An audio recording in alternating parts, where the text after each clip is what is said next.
Let's start with President Obama's Nobel Peace Prize acceptance speech today in Oslo. NBC News chief White House correspondent Chuck Todd is with the president in Oslo. And Cynthia Tucker is with the Atlanta Journal-Constitution. She's with me here in Washington. Let's take a look right now at what the president said about just wars, why we sometimes have to fight. Let's listen. I do not bring with me today a definitive solution to the problems of war. What I do know is that meeting these challenges will require the same vision, hard work, and persistence of those men and women who acted so boldly decades ago. And it will require us to think in new ways about the notions of just war and the imperatives of a just peace. We must begin by acknowledging a hard truth. We will not eradicate violent conflict in our lifetimes. There will be times when nations, acting individually or in concert, will find the use of force not only necessary, but morally justified.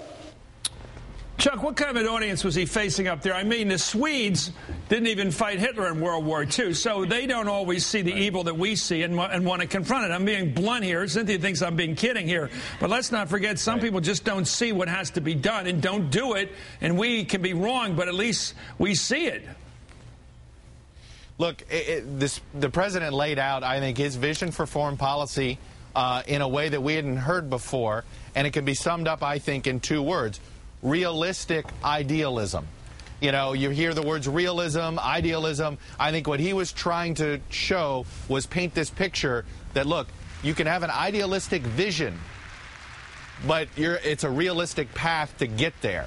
And that is, I think, this argument on the just war. I mean, you know, would this tone of this speech have been different had he not just sent off 30,000 troops to escalate a war in Afghanistan?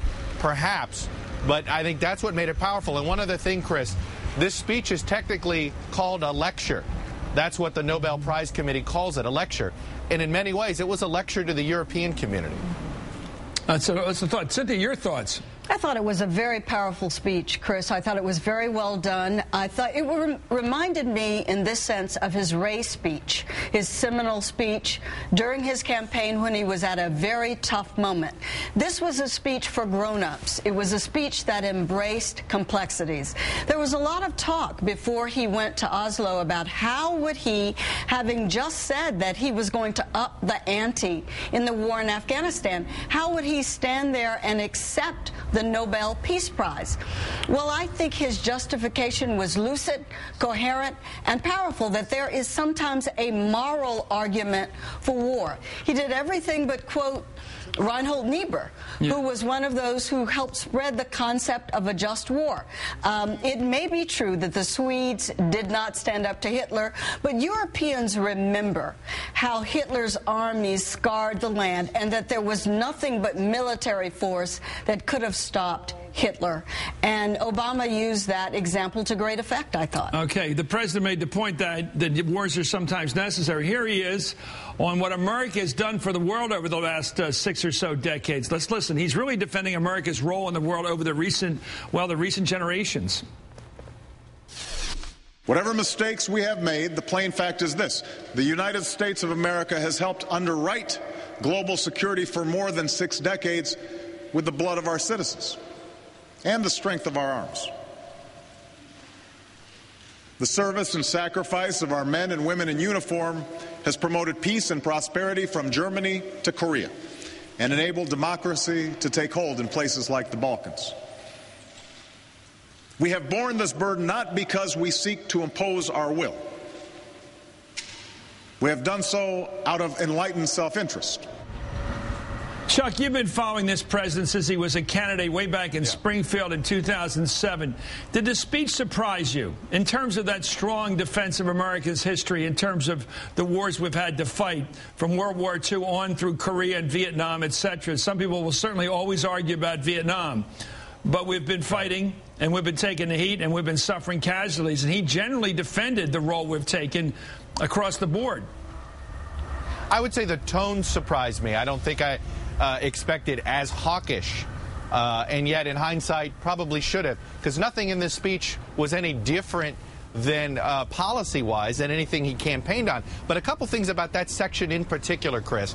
That's the section of the speech that won over the Newt Gingriches and the Sarah Palins and the Karl Roves, who all three praised this speech.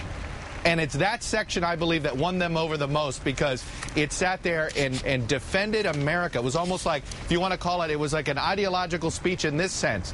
Defending America exceptionalism, and that America is maybe the only country that can play this role. And one other quick thing, Chris, I think this was the section of the piece, of the speech, that justified the Nobel Committee's picking Obama for this, because he was basically saying, look, only the American president, only the Americans can lead on this path at this moment in time in history. You know, I'm going to argue with Chuck about what exceptionalism means. To me, exceptionalism has mean one very clear thing. America is the one country in the world where anybody who comes here does better than where they came from. It is uniquely a country where you can become who you are. Yeah. It is not a country that has any special rights in the world. I think he was saying we've had to take this role because we've had the power and nobody else was doing it, not because we have some special dispensation to do it. Your thoughts, Chuck?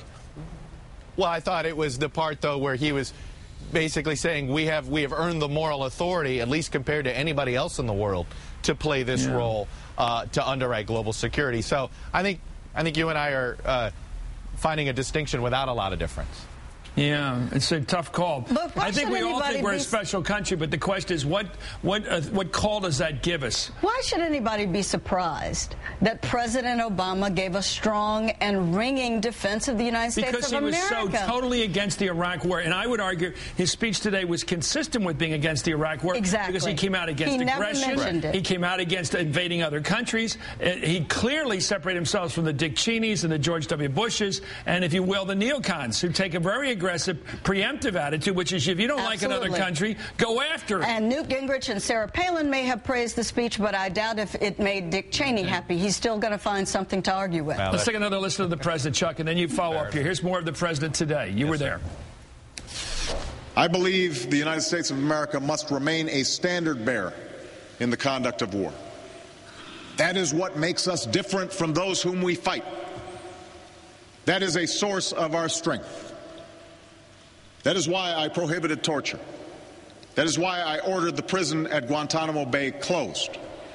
And that is why I have reaffirmed America's commitment to abide by the Geneva Conventions. We lose ourselves when we compromise the very ideals that we fight to defend.